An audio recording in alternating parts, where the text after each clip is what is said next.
Okay, without further ado, all the way from sunny South Florida, Levi, the floor is yours. Thank you, Robert Wardy. Robert Wardy asked me last year I had done a little bit more of a comprehensive Well, one presentation. second. I don't want to cut you. Yes, we're going to do that. By the way, we did a full webinar. You're thinking of the full webinar, which Yeah, we'll do again. This is this is similar last year. If you remember, we had the series also last year. You right. came on for 10 minutes. This is more like that. Okay, fair enough. So, um, I guess still referencing the webinar from last year, there's a lot of things I can go into in quite a bit of detail. The reality is every business is different. Every juncture, the what is important becomes incredibly different as well. One thing I've definitely noticed over, I would say, the last month, several small businesses that two people started together, and unfortunately, the way these businesses go, it's like you jump in it, and all of a sudden you wake up, you're 3 years in, the business is starting to get successful, you're looking for pivots, and all of a sudden you're having a discussion of, I thought our relationship was X, when in reality the other person's like, no, it was Y. Um, Interestingly, I'm dealing with, and hopefully we're going to amicably resolve it. One partnership is actually splitting up, mostly because one partner thought the relationship was not just their one business, but was 100% whatever they do together.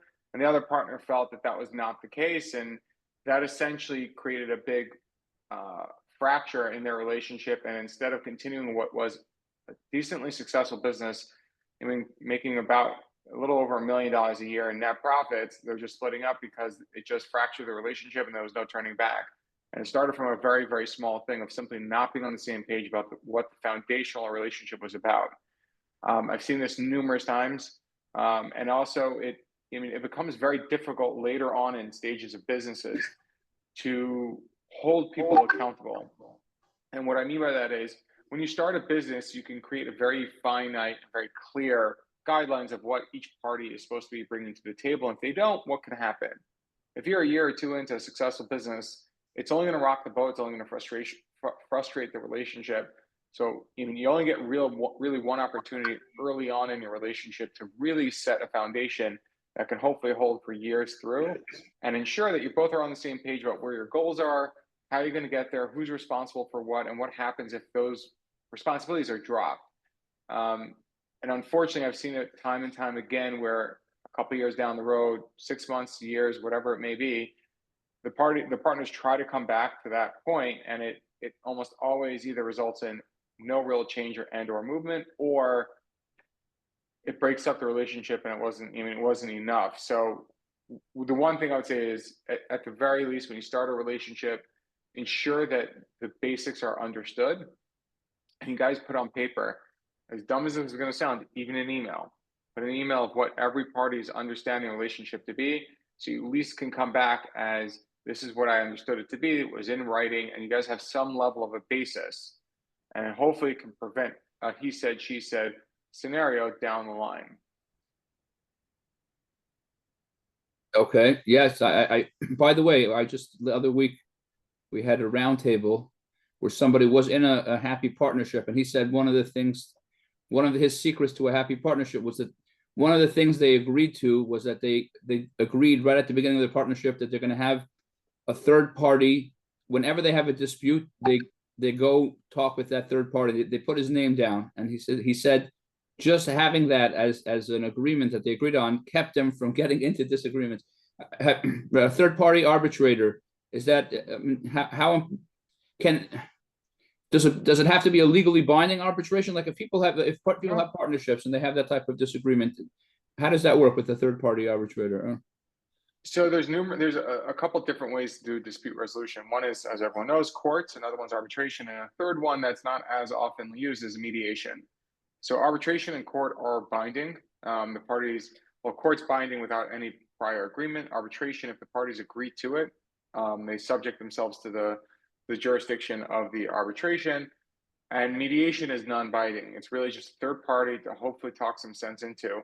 And it's a good thing you're bringing this up. It happens to be that this dispute I'm dealing with, what happened to get them away from the brink and bring them to like a reasonable place, was actually a third party mediator that was able to kind of talk sense into both sides and kind of take a lot of the heat out of the room, fortunately, to get them to look at things a little bit more from a business minded perspective. So I've seen a lot of people go that route. Mediation doesn't hurt, but it's important that you define that prior. I find if you just have a very blanket, it doesn't do much because there's not clear direction. When that frustration happens, it's like you're only looking for more frustrations or disagreements. If you have that clearly defined prior, it really does make a big difference. Okay, awesome. We have 2 more minutes left. Any other points you want to cover? Nothing too major. Just that fundraising has been very difficult, I would say, as of late. Be careful of how you fundraise. Don't make too big. Don't make misrepresentations or material ones. But more importantly, ensure that when you are fundraising, you're using proper legal mechanisms that won't trigger, let's say, a securities transaction in which it would become quite complicated and it has to be registered with the SEC. So there's a variety of ways to do it. One of them is well known as like a safe or things like that. It's always good to consult someone just before if you're doing it more of an equity or debt and how that could work and how that could affect. Yeah, be quite careful with that. I've seen, unfortunately, some companies jump into agreements and they just were not done correctly or properly. And the issue with that is the investor all of a sudden has a lot of leverage because if there's a liability there, it's almost always the company.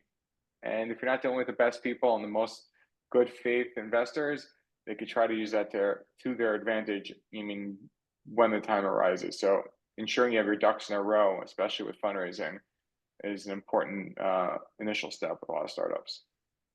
Okay, awesome. Thank you. Oh, Adam, you want to ask a quote? 30 seconds, and then we got Quick question. Rate 1 to 10. How arduous is the legal process for monetizing user data, if you had to guess? Be careful. There's actually a lot of new laws that just came. There's one law being proposed right now by the CFPB about data brokers that would subject them to a lot more regulations. It is a moving target at the moment. It wouldn't necessarily, like, I can't give you an answer off the top, but I mean, it depends what industry, how you're doing it, who you're selling it to. There's a lot of factors involved. Okay. Thank you. Appreciate your time. Of course. Okay, so thank you very much, Levy. I just want to tell everybody, number one is, God willing, in a couple of weeks from now, Levy is going to be in New York. We're going to be doing a legal night, and he's going to, volunteer some time to meet with people, not as your official representative lawyer, but he could give you some free legal guidance. He's going to be coming to town. If any of you have pressing basic legal questions, you could message me, and I could forward them to Levy, and I could try to get you some answers as well. So thank you very much, Levy, for your time and your presentation. And Mirza Shem, I'm looking forward to more of this. Okay, now I'm going to pass on. So I got to make Adam the co-presenter here. 1 second, Adam. Which I made you co-host. You're co-host now. Yes. Okay. So Adam, the floor is yours. Did you give me, I think you may have given my other connection the co-host. Oh, okay. Hold on. Make you co-host. Let me try this one. Yeah, no problem. Okay. How about now? Yep, we're good. Okay, all right. Now I'm gonna go off this camera, go onto this camera, and hopefully we're all resolved here from a technical perspective. Everyone hears me okay? Yes, we hear you loud and clear. And everyone sees me okay? Yes. Okay, good. So I got a couple different screens here that I got to look at. So if my eye contact's not perfect, let me know, guys. So first off, welcome everybody. Can you believe that today is our last session today? That we're doing this together. So it was interesting. We got some really good feedback after the last session. 2 people filled out the survey at the end. One person said that they really valued the recap of the previous sessions, and the other person said that they could do without the recap of the previous sessions. So I'm of the opinion that you can never review something too much. The more you review, the more you hear these concepts over and over and over again, the more they're going to become internalized. So before we get into today's content, which is going to be very, very workshop focused, similar to last week, I want to just really, really, really quickly review where we're at so far with this program and make sure that everybody captures on the concepts. So if you remember, week 1, we got together to talk about vision and goals. Week 2 was all about having the right people in the right seats. Week 3 was about our processes and it was about our data. We did some workshops there. And today is about how we are going to be marketing to your customers, right? And we're going to reteach some of the concepts and put those together to hopefully start to light up some ideas as to how we can start to grow the revenue sides of our businesses. So our agenda today is we're going to spend a little bit of time reviewing the previous sessions. We're going to go back and talk about this concept of the core focus, which is the sweet spot of your organization, understanding the purpose that this company was started so that we can deliver that to our customers. We're then going to do a quick activity for those of you who haven't done it yet to make sure that we all have our core focus in mind and on paper. So we're going to build our core focus in 5 minutes. Then we're going to talk about our marketing strategy, which again is part of that VTO. So we're doubling back to day one a little bit in that sense. And then we'll do an activity to build our marketing strategy. So coming out of these 2 exercises, we'll know why this company exists and we'll know how we're sharing that with our customers. And then finally, the remainder of the time will be spent on QA. We'll talk a little bit also about how we can get in front of our customers and get this message across. All right. So if you remember, going back to day one, we talked about the EOS model with your business at the center, and we talked about the 6 components of the business. The first component is our vision component. There's two disciplines which we'll come back on that are going to help us get really, really clear, clarifying the vision for this company, right? Who we are as a company, what it's going to take to get there. The next component is our people component. So we want to make sure, of course, that we have the right people in the right seats. More on that in a second. The third component of our business is our data component. So we want to make sure that we have scorecards operating throughout our organization and measurables for all employees, how we deal with and talk about our issues in the business. Issues aren't necessarily problems. Issues are ideas. They're discussions, anything that requires discussion. We want to make sure we're good at processing our issues. We want to make sure we have amazing processes in our organization. We started on this last week, documenting our processes, making sure that they're being consistently utilized and followed by our employees. And then finally, the 6th component is the traction component, making sure that we're executing that vision and getting really, really strong. This model is based on the fact that we are looking at a scale from 0 to 100%. Most companies are at about 20% strong in each of these 6 components, which is why most companies do not succeed. Right? Our goal as an organization within the EOS model is to get you to a floor of 80% strong in all of these 6 components. Not a single one of these components should be less than 80% strong. We've talked a little bit about what 100% strong looks like. So we want to get to 80% of the way there so that we know that we're gaining traction and that this business is growing. Right? So the first session was very, very focused on vision, and we talked about those 8 questions, 2 of which we're going to go through in detail today. Those questions are on a document called. Who wants to answer that one? Audience participation is appreciated today. VTO? And it says it on the screen. The VTO, no? The VTO, right. That's the Vision Traction Organizer, which is 8 questions. And if we can answer these 8 questions about our business, we have defined the vision. We now have a simplified strategic plan for our business on 2 pages. So those 8 questions, first question is, what are our core values? Who wants to remind us what our core values are, what we use them for? How we define the way we conduct our business. That's right. Our core values. Our core values are the culture for our business. It's how we process information, make decisions. Ultimately, we're going to use our core values to decide how we're rewarding, recognizing, hiring, and firing employees throughout the organization. If people don't behave this way, if they don't share our core values, they're not going to fit in here. The next question is, the next question is our core focus, which we're going to speak about today. That's the sweet spot for this organization. The third question is, what's our 10-year target, right? What is that big, absolute number one, big, hairy, audacious goal that we've set out for? By a show of hands, or anybody here want to share with me what their 10-year target might be or their core target is? Does anybody have this one figured out?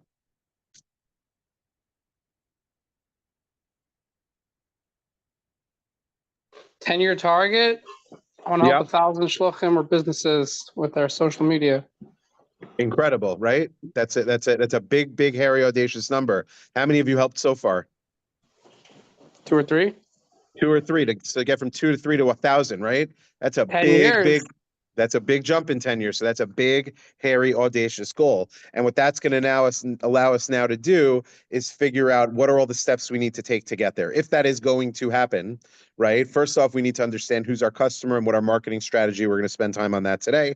We want to know what that 3-year picture is, right? If I'm going to be helping 1,000 shluchim organizations in 10 years from now? What does that mean in 3 years from now? How far along on this journey do I need to be at the end of the year 2027, right? What does my revenue look like? What does my profit look like? How many shluchim have I helped to date so far? What are the other measurables that quantify how big my business, how big my practice is, right? What's my average success rates with my clients, things like that.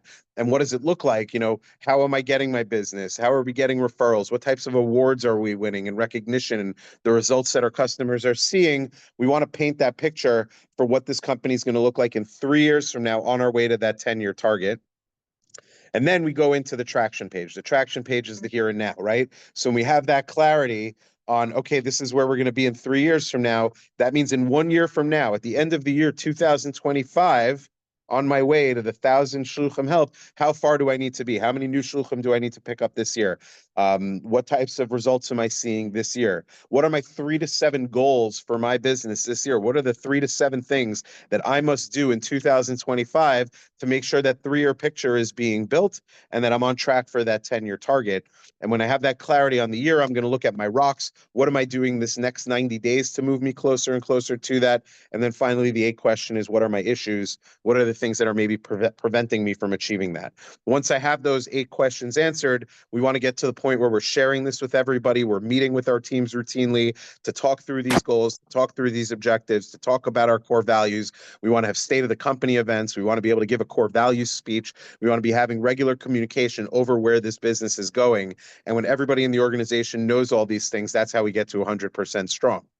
Session number 2, we focused on our people and making sure that we had the right people in our organization. These are people that share our core values, right? This looks familiar to everybody. This is our people analyzer, right? So if you have your core values, I'm going to suggest you all run this people analyzer on yourselves, right? There's times where we don't necessarily match up with our core values the way we expect of our teams. So we want to make sure that we're obviously being consistent there, but look at our teams, look at our employees, look at the people and make sure that they're sharing those core values. Those first 5 columns, humbly confident, grow or die, help first, do the right thing, do what you say. Those are my core values. And every employee needs to get a score. What are the 3 scoring mechanisms that we use? If the person is that core value, what do we use? Plus. That's right. And if they don't put minus, and plus minus. And a plus minus, right? I always like to look at this. I don't know if anybody's a football fan. I like to talk about it like it's an NFL injury report, right? They always talk about players hurt and we're not sure if they're going to play. They have injury statuses. Every week, the NFL teams have to produce those injury statuses. So if players not hurt at all, they're not on the injury report. If they're probably going to play, like they have like a cut finger or something like that, that's going to heal. So that's going to be our plus, right? Probably means 75% chance or better that they're going to be playing. So in our situation, if there's a 75% chance or better that they're going to exhibit these core values, they get a plus. If it's doubtful that they're going to exhibit these core values, doubtful they're going to play, they get that minus. And if it's questionable game time decisions, sometimes they do, sometimes they don't. Somewhere around that 50-50 mark, that's where we're going to use the plus minus. And we're going to decide what the bar is. How many of these do we need our people to exhibit in order to be the right person in our company? And then the right seats. Who remembers the tool that we use to define the right seats for our organization? Going once, going twice. Accountability. That tool is the accountability chart, right? We want to make sure that ultimately we have accountability throughout our organization. We want to make sure that every function in the organization has a seat represented. We want to make sure that we're defining for each of those functions what success looks like in that seat, right? What are the 5 roles that each of these seats have in order to define success? We're going to define who our visionary is going to be.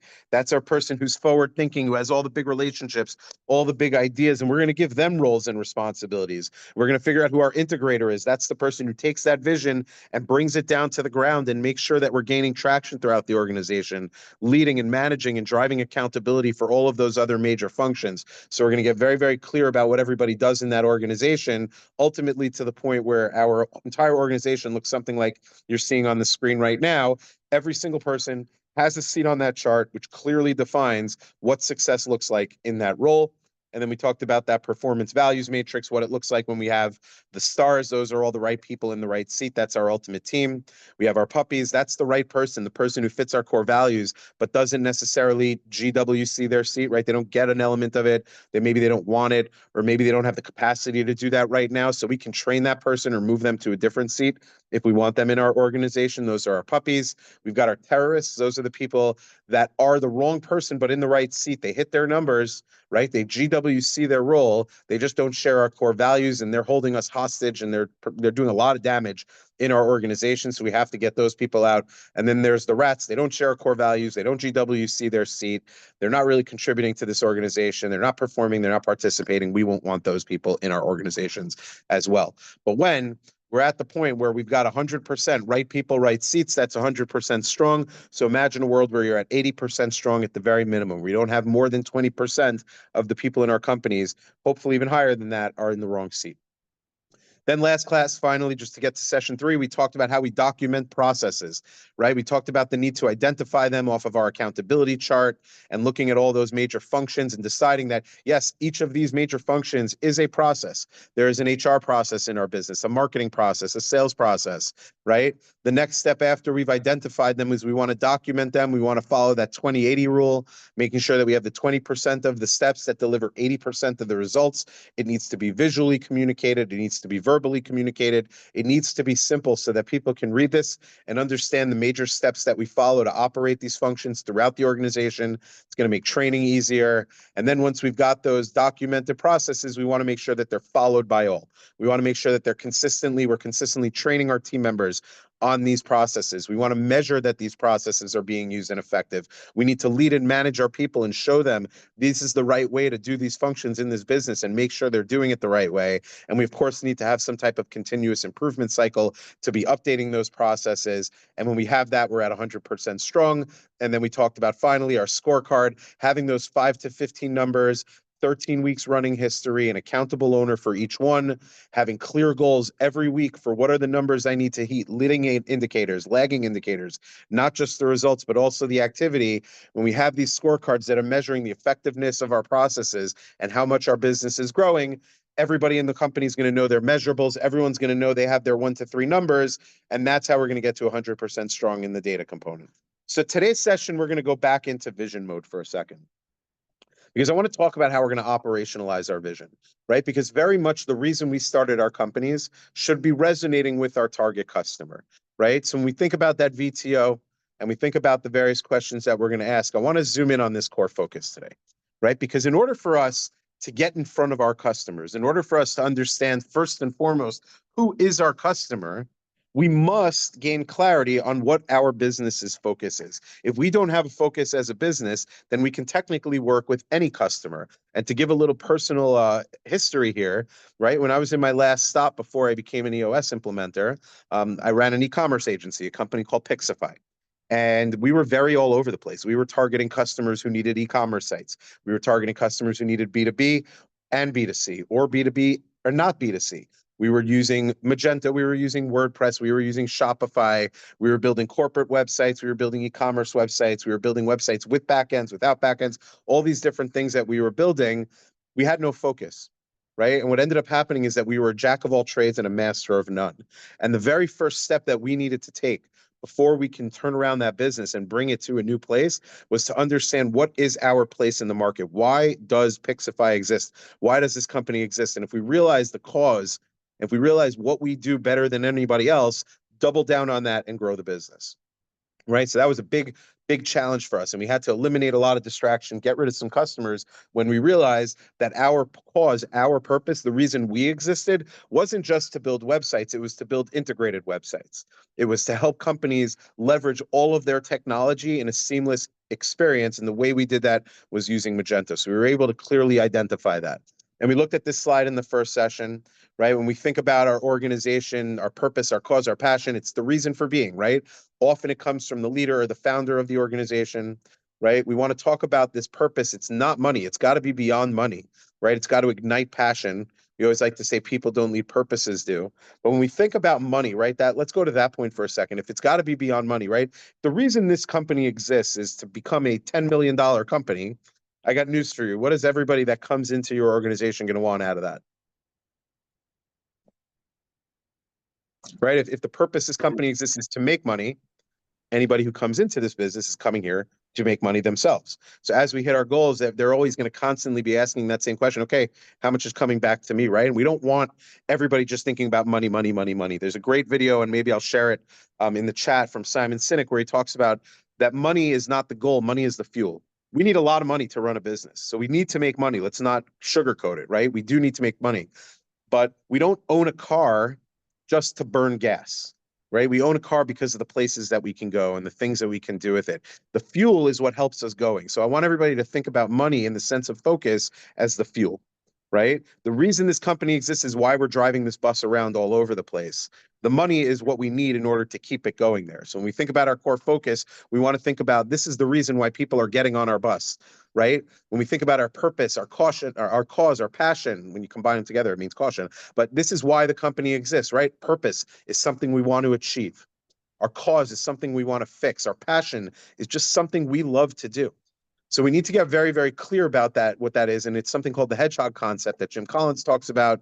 It's that intersection of the thing that we love doing, the thing that's adding the most impact, and the thing that we, and our area of expertise, right? So I want to do a quick exercise. For those of you who haven't filled out your VTO yet, I want everybody, we're going to spend the next 5 minutes figuring out what our core focus is. What is the sweet spot for our organization? So I want everybody to spend 2 minutes. I'm going to talk for like 5 seconds and spend a couple quiet minutes. And hopefully some people will be able to share this with us. And I want you to spend 2 quiet minutes thinking about what is my purpose, my cause, my passion. Some ideas to get you started to think about that is, why did I start this company? How does this company help people? What are we really, really good at? What are our strengths? That sometimes often tells us what our passion is. What's the outcome that we're looking to achieve as a business? Often the outcome that we're pushing towards, right? 1,000 shluchim running on that will tell us what our purpose is. And again, what issue are we looking to solve for our customers? If we know that there's a prevalent issue out there in the educational system where certain students aren't getting something, what issue are we solving for those customers? So take a minute now and just think about what your purpose is. Why did you start this business? Why does your business exist?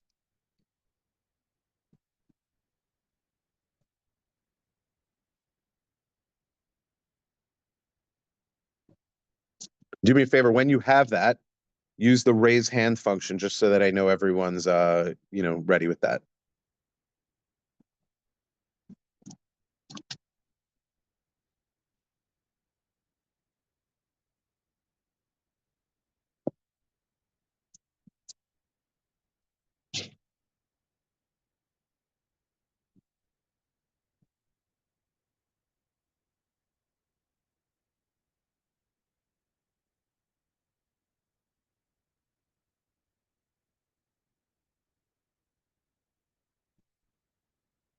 For those of you who haven't raised your hand yet, do you feel like you're stuck?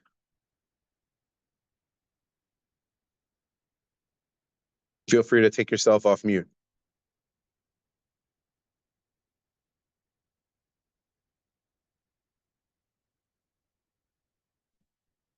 About another 30 seconds. If anybody needs more time, let me know.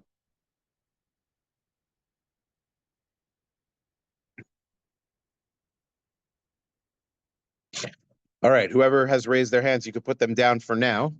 Okay. So hopefully we've already gotten as far as we can with that, and we all have starting to at least formulate what our purpose, our cause, our passion is.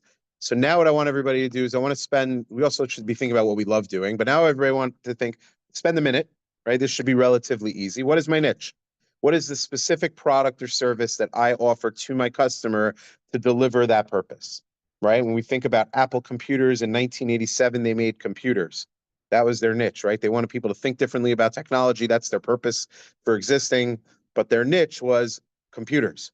Over the course of many years, as they've started to evolve as a business, clearly that's changed, right? Clearly they're a lot more than just a computer company. They do streaming music. They've got these devices that you put in your pocket that could take pictures and also make phone calls and also send messages, right? So they've obviously evolved quite a bit as a company. So your niche might change with time as you get more and more into your business and adding more value. But very, very specifically, think about what specifically do we provide to our customers? What do we do in our organization better than anyone else?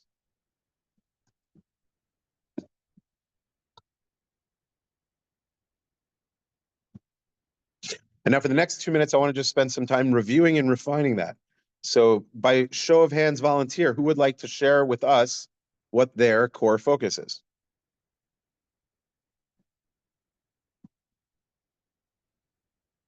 All right, Adam, then Sarah, or Kelly, actually. That's what I have to call you, right? It's a personal thing. Should I go? Adam, what do you got? Yeah, please.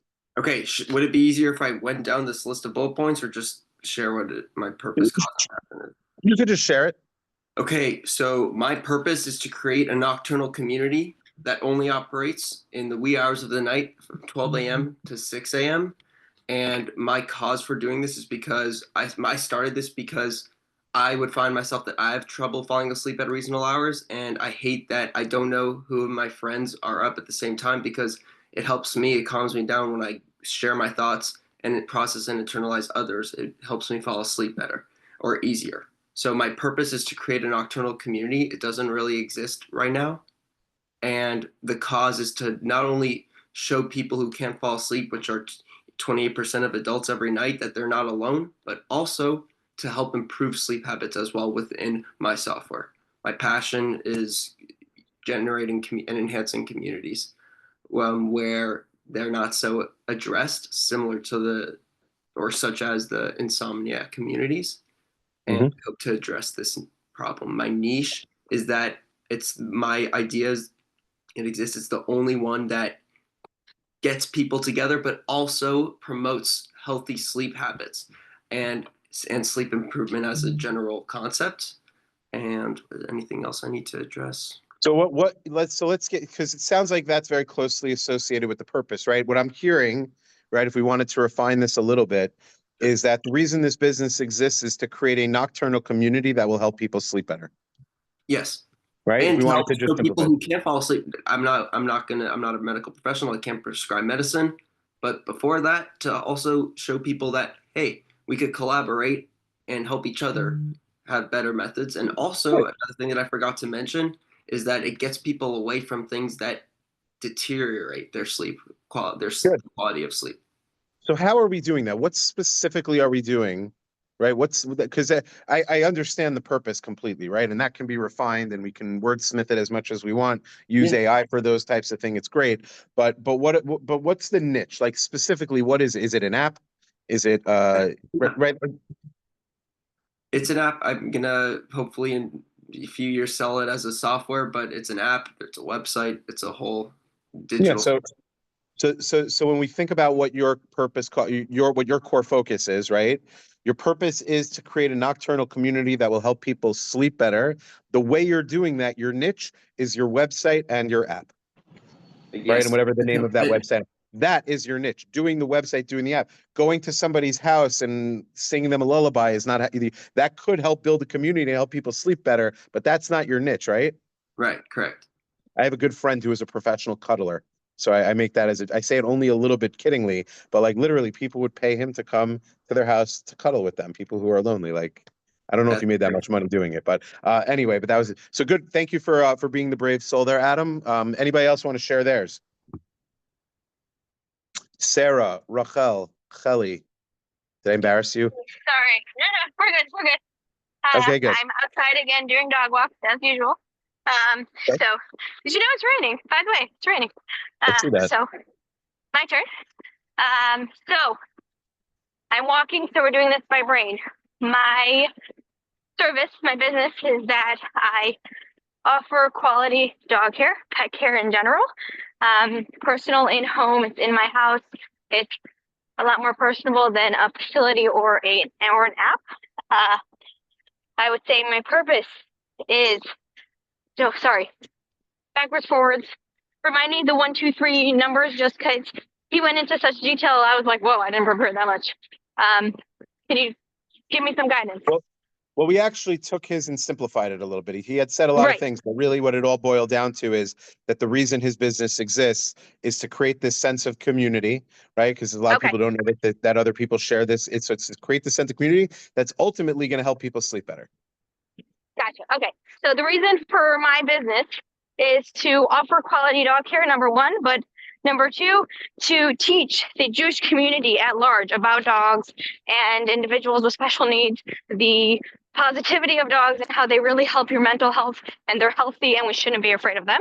That is one of the biggest reasons I personally, as somebody coming from the Orthodox community, started this business. That's my niche market. My niche market are the Orthodox Jewish families and the COVID families who decided to open their hearts to pets throughout the COVID era and now have no idea what they're doing as regular life is starting to hit, and suddenly their dog is turning out to be a bigger hindrance than what they thought it would be. So Good. to teach them how to interact with their dogs, to train their dogs, to take care of their dogs, that's my niche situation, and my passion is quality service, quality care, and treating your dogs exactly as I would treat them if they were mine. If anything would happen, the communication is top notch, and Good. my main Good, focus good. is the quality.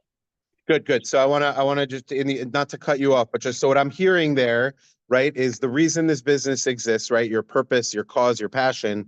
And what I'm hearing from that is that you're helping teach the Jewish community how quality dog care improves lives or something like that. And the way that you do that, the niche that you do that is by providing dog care and dog walking services. Right. So by Exactly. taking Thank you care very of much. those dogs and doing that, you're teaching you're fulfilling your purpose. People realize that dogs add a tremendous amount of value to their lives and companionship and all those types of things. And you're going to teach them how to take care of them the right way. All right, good. Eliyahu, you want to share yours real quick before we move on to the next section? Yep. All right. So I feel like every company, it could be just another company. Every real estate project could be another project. A lot of time it's the person behind the project or the company or anything. Usually investors, they don't invest in the company, they invest also mainly in the person.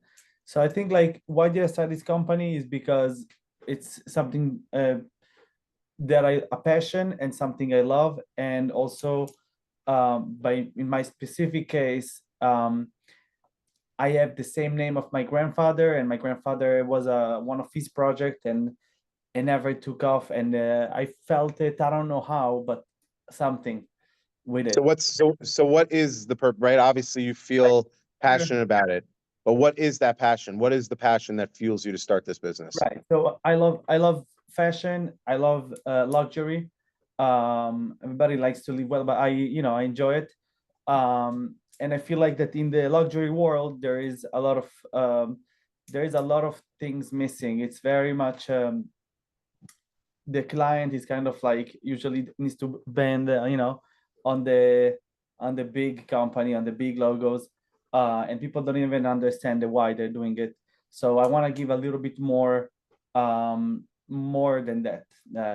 I think that mixing other technologies like blockchain and the metaverse, the whole Web3 can help and can give much more value than just having a brand name on your the jewelry or things like that. So real quick, so what I'm hearing, right, coming out of all of this and what you're telling me is that the reason why your business exists, your purpose, is that you love creating fashionable and luxurious products with a more personal connection. And with the eternal value, with not just like a value that is you have a Chanel bag, but it's a Chanel bag that if it's stolen tomorrow, you still have something. Understood. You have something. Okay. So again, it's creating luxurious products, fashionable products that are not just commodities like the bigger brands would do it, and you feel like you're a part of the process. And the way that you do that, a person the gets niche is almost on the company by having an NFT of a certain project of a product, they have kind of like a piece of equity of the company. So right. So again, we could wordsmith it a little bit, but right, like they're feeling that personal connection, right? Like they're not just having the bag, they have the NFT, and like there's a shared ownership. So, but then what's the niche? It's handbags, right? Handbags and jewelry. And jewelry, yeah, and right. And blockchain, and they all also. I think it's something that is huge, and it's only becoming bigger. And the young people, they That's So what it's handbags, jewelry, and NFTs. at the Those same- that's yeah, a twin good. non-tangible. Good. So that's specifically what you do. And if in a few years from now, as your business grows, you decide, you know what, there's an opportunity for us to make garments and clothing or coats or something like that, you would change your niche. But today, if I said, hey, can you design me this coat? You would say, no, that's not our focus, right? We don't do that. Anyway. Okay, good. So the reason why I'm spending more time on this today is because in order for us to target our customers, right? I always like to say, you know, like you think let's get Torah on us for a second, right? V'ahavta l'reacha kamocha. Why is it v'ahavta l'reacha kamocha, not just v'ahavta l'reacha? Why is it love your friends as you have to love yourself? It's you have to love your friend. It's not just love your friends, right? You have to love them the way you love yourself because you have to love yourself first, right? So when we think about a business, right? In order for us to gain clarity on who our customer is and the messaging that we need to give, we need to gain clarity on ourselves first. We can't service our customers unless we are super, super clear on what we need to do to service ourselves and why this business exists. So that's why I wanted to come into this first before we get into the marketing element of it, because it's very, very important. Because then when we think about the next part of that VTO that we want to dive into today, that's our marketing strategy, right? The marketing strategy on our VTO is who is our customer, and what are we telling them about our business that's going to continue to make them a customer, right? So it starts with that target market in our list. We've got those three uniques, the three punches that we can deliver that show how we're better than the competition. If we have a proven process that we can show them how we do our work, that's going to help them understand that we're not practicing on them. And then the kicker is if we can come up with a guarantee that we're prepared to lose something if we don't deliver the goods here, right? So when we think about our marketing strategy, it has two functions. Number one, who is our customer and what are we telling them, right? We've got our target market, which is going to be geographically, where is our customer located? Demographically, what type of business are they? How big are they? Psychographically, what is important to this customer? If we don't know what our customer's values are, if we don't know what's important to our customer, we can't possibly know what we need to sell them. And when we think about why we started our business, this psychographic profile of our customer, they should appreciate our passion, right? If you have a customer who doesn't appreciate creative, fashionable, and luxurious products, right? Then they should go to Old Navy. They shouldn't go to Eliyahu's line, right? If we have somebody who, you know, we want to teach a Jewish community how to improve lives, but they don't want to take care of, they don't want quality dog care, they just want average dog care, right? That's not who our customer is. We shouldn't be marketing to those people because we're not going to be able to help them, right? Because we're going to give them more than they actually need, right? If we have if we have a community, an online community, and an app that helps people sleep better, right? And our purpose is to help people sleep better. We don't want to target people who don't need to sleep better, right? So we want to be very, very clear about that psychographic profile, that our core focus resonates. Our uniques are what differentiate us from our competition. Our proven process is going to demonstrate that expertise, set expectations, show them you're not practicing, and it shows them how we do. And then that guarantee is the closer. Here's an example of what that proven process can look like, right? So, you know, Sarah and Adam and Eliyahu, like all these people that you're going to potentially bring in as customers when you have a meeting with that prospect, if you can show them something that looks like this, right? You sign up for the community, you do your meetings, you download the app, you see your recommendations, you do this, you check your status, whatever it is, right? You sign up for the service. We pick up your dog, we walk them, we send pictures, you know, we give you updates on your dog care and things like that. And we start to show everybody, you know, like this is how, you know, you order the bag. We build the bag, we design it specific for you and send it to you. We want to make sure that we have that seamless experience, one page, visually illustrated. That's a very effective methodology that we can get to our customer, right? So we want that process is key. So now what we're going to do for the next couple minutes is we're going to start to build our marketing strategy, right? So we know what our core focus is. So I want everybody to spend the next 2 minutes. It's 2:50, so till 2:52.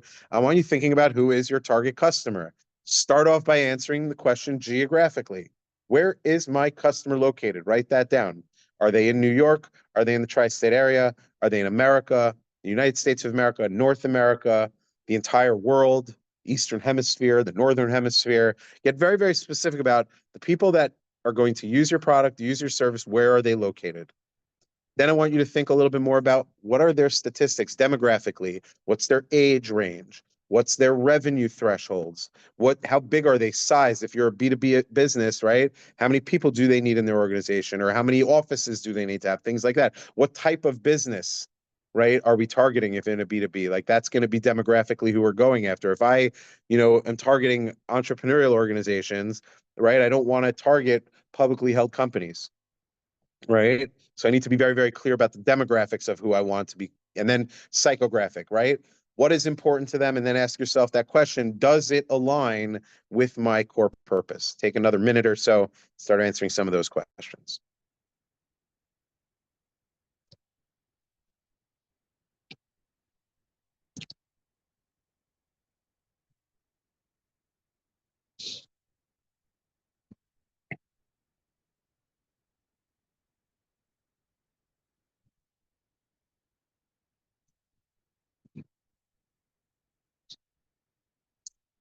As you finish that up, pivot into the next 2 minutes. So 2:54, we got another 2 minutes from here.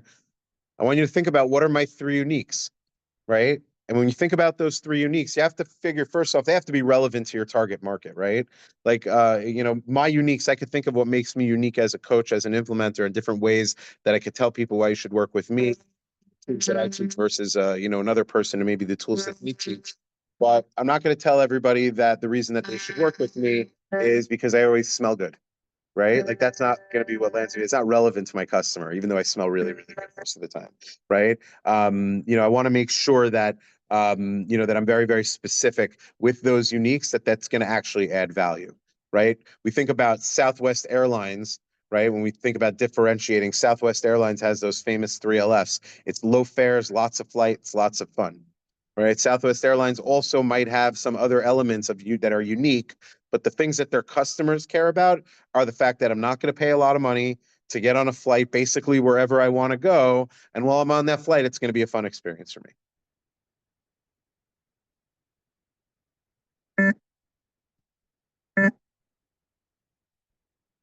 So think, what are the three things that your customer is going to get from you that they are not going to get from your biggest competitors?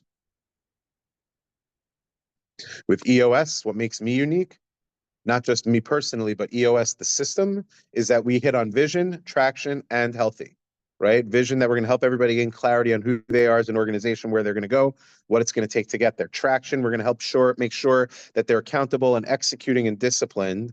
And third, healthy, we're going to make sure that they're doing it in a way that's a lot of fun. There's a lot of other systems that teach people how to gain vision and traction, but it's not so healthy. There's other systems that are going to help you gain traction and help you do it in a healthy way, but it's not going to help you figure out the vision of the business.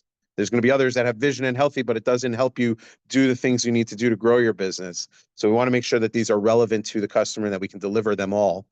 And then I want you to now think about, for the next 2 minutes, what is my proven process? You don't have to design the document, but just start to think, what are the 6 to 10 steps that my customer is going to experience? Step 1 is sign the contract.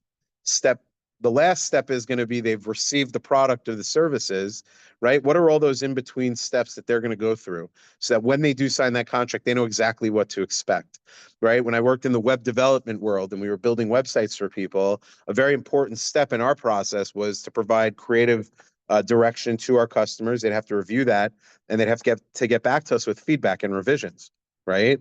We needed to make sure that our customer knew that part of our process, right, the way we're going to do business so that there's no surprises, is that once we do that discovery meeting, 2 weeks later, we need you to approve concepts and give us feedback. If you're not going to do that, that's going to push our timeline out.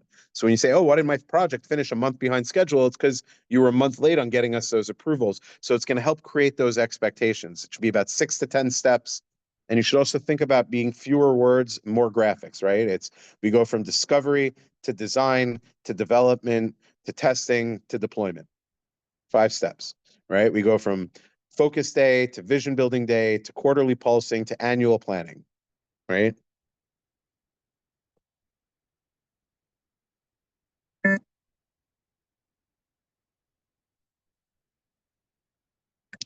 And then finally, we want to give it a name, that proven process too, right? So I have the EOS process, or whatever the business name is.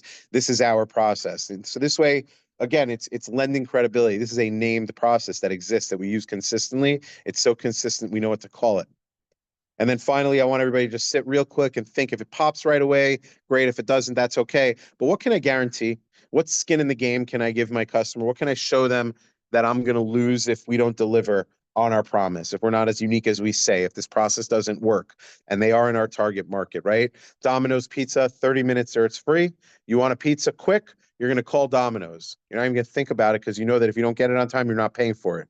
That customer doesn't care if their pizza's good. They just want it fast. So Domino's guaranteeing that it's going to be there on time. That's all their customer needs. They're not guaranteeing you're going to like the way it tastes, or else we're going to give it to you for free. Right? So you have to think about what it is that's going to resonate with our customer. If our customer's coming to us because we're fast, then we need to guarantee our speed. If our customer's coming to us because we're going to make them feel a certain way, if they don't feel that way when it's done, what are we prepared to lose? Does anybody want to share their marketing strategy with us?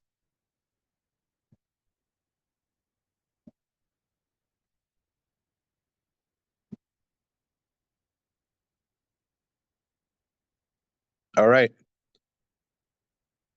Kelly, you're up. All right. So my target customers right now are yuppies and our Jewish families. I'm doing my best to branch into those markets and continue getting my name out there.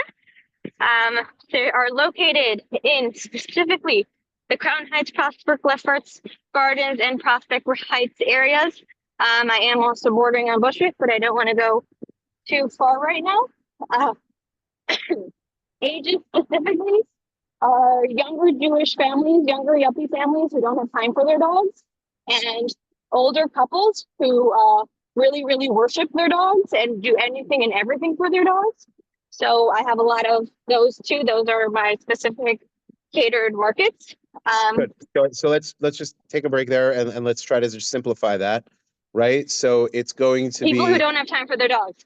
right. So it's well, no, not that simple. We do want to get specific, but not so. So to me, what your target market is are dog owners located in those service areas, Crown Heights, Prospect Park, etc. So it's dog owners, right? So you have to have a dog, you have to live in that area, and Mhm. you either don't have the time to walk their dogs because of professionally, or that really want to pamper their dogs and take really, really good care of them. Right now, what I Right. would say is yuppie is a nice term, but I would bet that if we ask people on this call how many people actually know what a yuppie is, they may not know exactly what that means, right? And everybody might have their own different definition of what a yuppie is. Like I might consider myself a yuppie, but I'm 45 years old. You might not consider me as a yuppie. You might consider me an old guy. Right. So Right. when we talk Right. about yuppies, try to get a little more specific with that. What does that mean in terms of age demographic? What does it mean in terms of income demographic? Right? You don't have to answer the question now. You don't have to answer the Right. question Okay. now, but you're going to want to get more specific about that so that you can target those people the right way. What are your three uniques? What are they getting from you that My they're not three getting unique. from anyone? So, number one is they want a local who they know and recognize. I've been in this market for about 4 to 6 years. They all know my face. They know how to find me. I live right across the street from the park. So Yep. I am a local. Okay. Differentiate from competition. I am a Midwesterner. I'm not from New York. I'm super friendly and super communicative.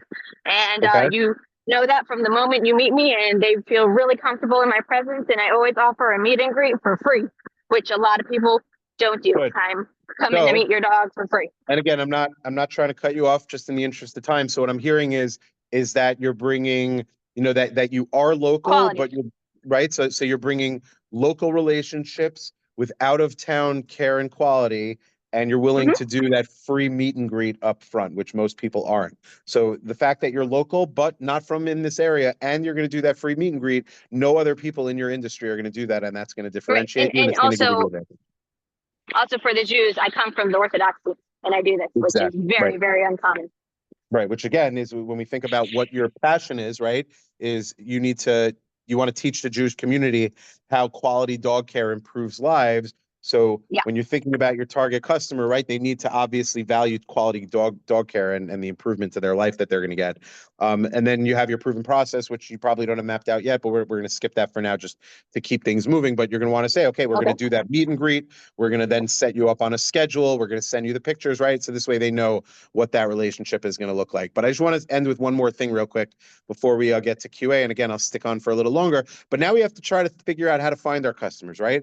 Everybody on this call, hopefully you're starting to gain some clarity on why your business exists and how we're going to relay that to our customers and who our customer is. But once I've figured these things out, once I've answered these questions, what do I need to do? How am I going to find my customers? So I want to share some nuggets with you, things that work for me and things that should help. Number one, you need to add value first. Right. I have a good friend. She owns an interior decorating company. And she was also saying that she's struggling to find customers. And I asked her, like, you ever do any like free stuff for them? Like, you ever show them like, you know, a free mock-up or you know, show them like one thing that you can do for them before? She says, no, I never did that. And I said, why don't you try? Right? Try, you know, showing them some value, give them something for free up front so that there's value there. Because a lot of times when you give that value, it's going to make the person more inclined to be their customer. When I work with a business, I'm doing a free session up front where I'm going to show them deep dive. These are the EOS tools, and they're going to come out of that session having learned some things. I'm not going to ask them for a penny. I'm not going to do anything other than that, other than adding values. The content that I'm putting on LinkedIn, doing things like this, that for the young entrepreneurship community, this is me adding value first. Ultimately, I'm going to find more customers by adding value to the world without taking money for it. The other thing you're going to want to do to use your core value to find your customers is use your core values, right? Think about the way that you operate in your business, and those core values should tell you how to find your customers, right? If you're a hard hustling, you know, don't grow or die type of business, if that's what your core values tell us, well, that should be how you approach your business development and how you're finding your customers, right? But if your core values are to be a little bit more relaxed, then maybe you need to have a little bit more of a relaxed approach to how you're getting in front of your customers. You want to share your culture so that they know the type of company they're working with, right? So if I know what my core values are, my customers should appreciate the fact that I'm building my organization and my company and we want to use our core values to make sure we can help them. We want to be honest. If my core values don't add the value that they need, ultimately we should be upfront with that, right? We want to hang out where they hang out. If I know that my customer are young professionals, you know, in the Prospect Park, Crown Heights areas, for example, well, I got news for you. The best place to find your customers is to hang out where they're hanging out, right? Go to CHYE events. Go hang out, you know, in the various areas around those neighborhoods where dog donors are hanging out. Be there, be present, right? Be present in their social circles. And then ultimately, if you're there and you're adding value in their social circles, they'll become your customers. Join networking groups with them, go to trade shows, join online communities and social networks. Share content that meets their psychographic needs. Give away some of the things that you do. If they need quality dog care, produce content about quality dog care that they can use and apply even if they don't hire you, right? If your purpose is to create fashionable, luxurious products and your target customer appreciates those things, feature some of your products, show them that content, talk about that in your content, right? If you want to create a nocturnal community that's going to help people sleep better, maybe share some tips on how they're going to sleep better before you say, hey, by the way, pay me to join these communities and download my app. And then the last thing that I want to help you do is, right, if you remember from last time when we talked about processes and we talked about scorecards, if you remember, I said, what gets measured gets done. So start to measure the things that you're doing to get in front of your customers, right? In order to get to your customer, if you need a certain number of social followers, if you need to do a certain number of phone calls every week, if you need to, you know, do X number of networking events or meet contacts and things like that, start to track those on your scorecard on a weekly basis. And you're going to start to see yourself in front of your customers more. Add them to your VTO. This year, this quarter, I'm going to meet X new people in my target audience, whatever that may be. And if you start to measure those things, those communications, those contacts, your pipeline, you're going to start to see your customers flow in. And with that, we are done for today's content, 304. As always, we have a little link there. The link will be provided in the deck that we share later, but we always like to know how we've done with today's session with the program overall.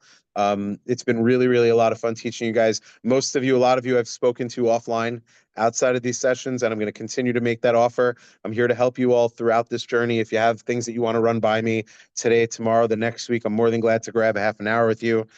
Some of you, I owe you a little bit of time. We weren't able to finish before today. We'll get on the phone again, and I'm here to help as much as I can.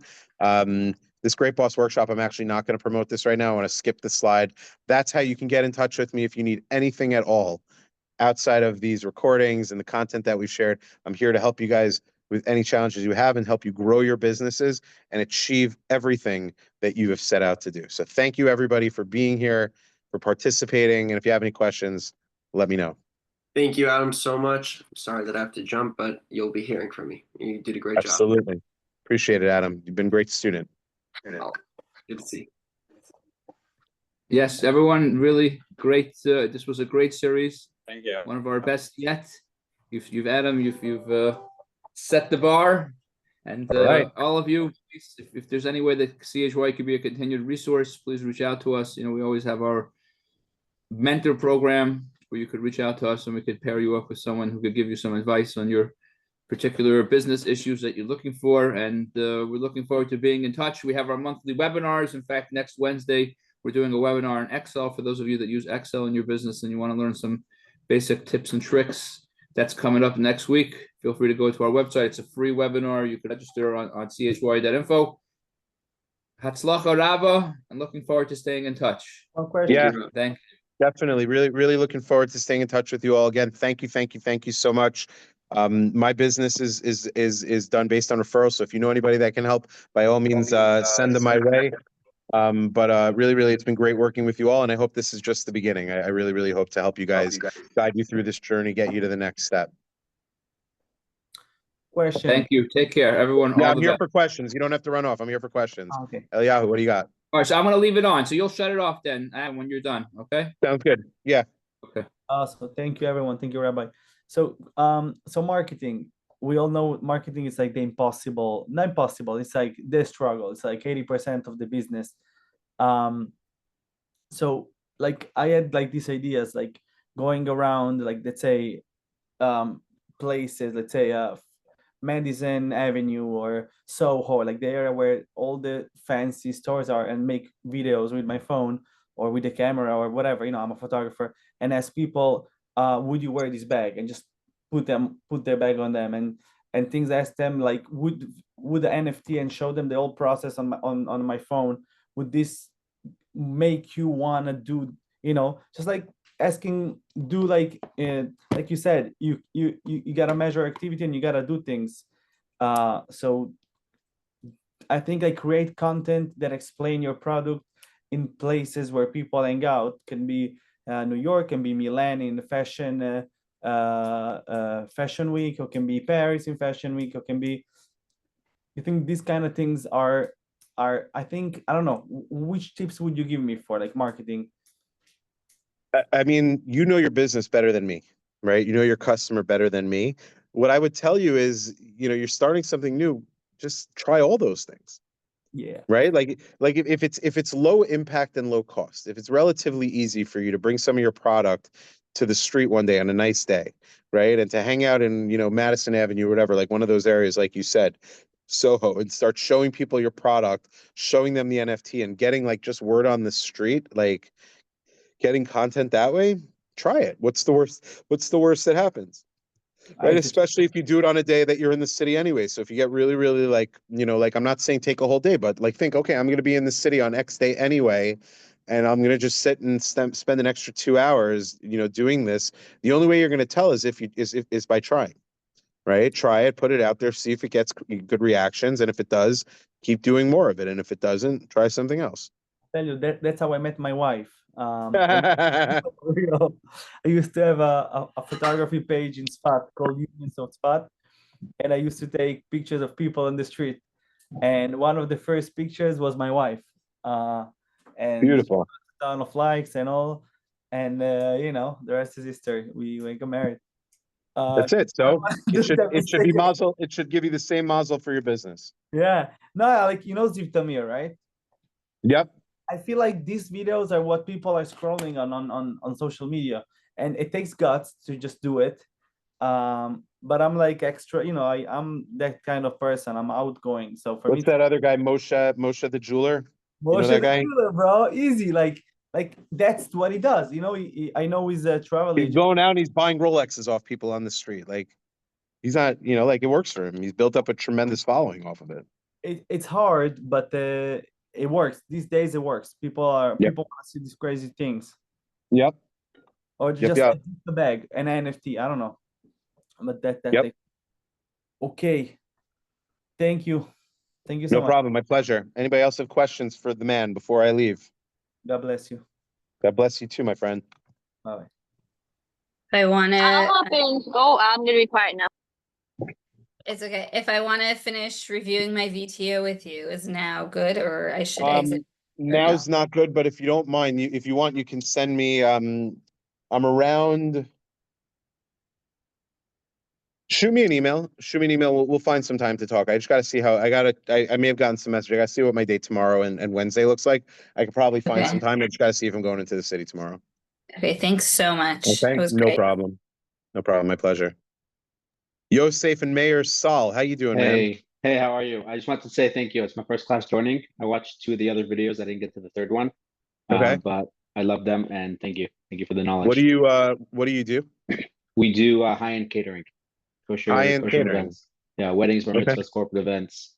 Cool. Anyone that needs kosher food, that's what we focus on. What's the company called?